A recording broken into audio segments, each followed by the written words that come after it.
There's an urban legend about a car Grayman built 25 years ago for Wilton Knight. It supposedly possessed the most advanced artificial intelligence ever created.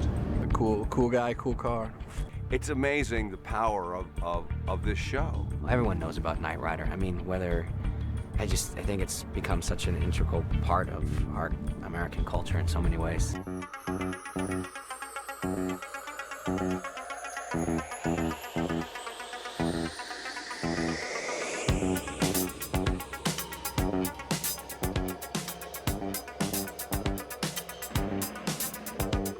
This is a very exciting evolution. You know, where are we going to put the bulges? Where are the lights going to be? What's the dashboard going to be like? It's very exciting, the idea of updating KITT. I grew up a huge fan of Knight Rider, so it actually pretty much defined a lot of my childhood, as most of television did at the time.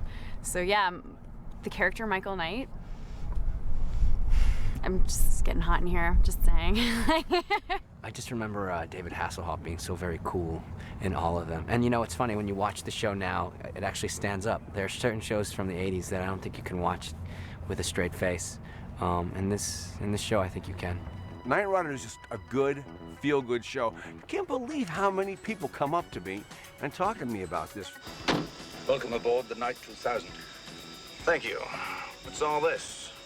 Looks like Darth Vader's bathroom. I am not your father. The real tricky part is actually interior. In the original, we had a lot of LED displays and voice interaction. And that is more of a challenge, because today, if you just take your iPhone or anything like that, electronic gadgets have reached limits that you couldn't even think of 30 or 20 years ago when Knight Rider came out the first time.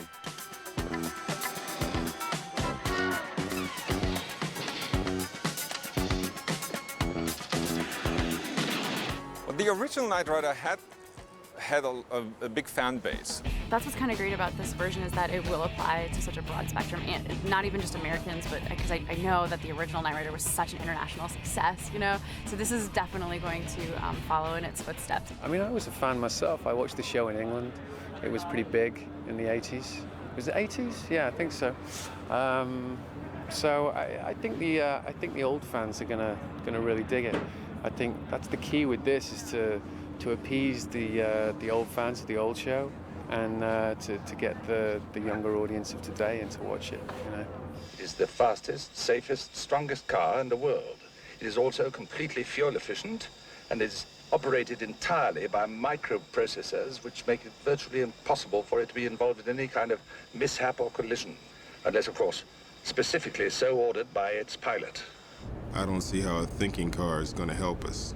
We found a hole in the original mythology, which is the character who invented KITT. The guy who financed it was Wilton Knight, and the guy who drove it was Michael Knight. But there was no mention of the guy who created the technology. So we created a character, Charles Grayman, who created the original KITT, and 25 years later, he's now created the new version of it. There was another KITT? In another place. Long time ago. Well, what happened with it? Well, after I finished the first KITT, I was relocated here so nobody would ever know who had built it. The heart of Knight Rider in the original was really the fun of watching Michael Knight and the original KITT interact, and kind of the differences in their personalities. Might as well put on some music. All these weird gadgets, you'd think they'd give you a radio. What would you like to hear? What the hell was that?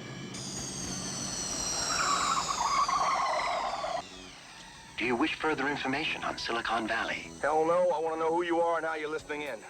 It was a sign of the times that the original Knight Rider was very machismo, you know what I mean? And we loved that. Like, we loved the muscle car, and we loved the leather jacket and the tight t-shirt, you know what I'm saying? Like, we loved all of that.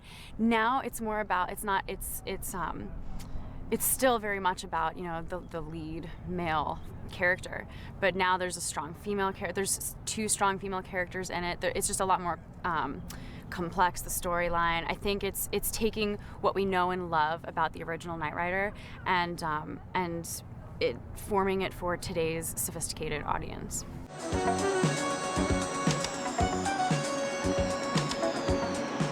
Of all the irresponsible behavior to leave me with my keys in the ignition and my doors open? I'm sorry, it won't happen again. He is a hero. He just doesn't want to be, so he ends up sort of, you know, having to be a hero. If you've taken over my part, Oh no. don't hassle the Hoffs. Thank God you bless. so much, buddy.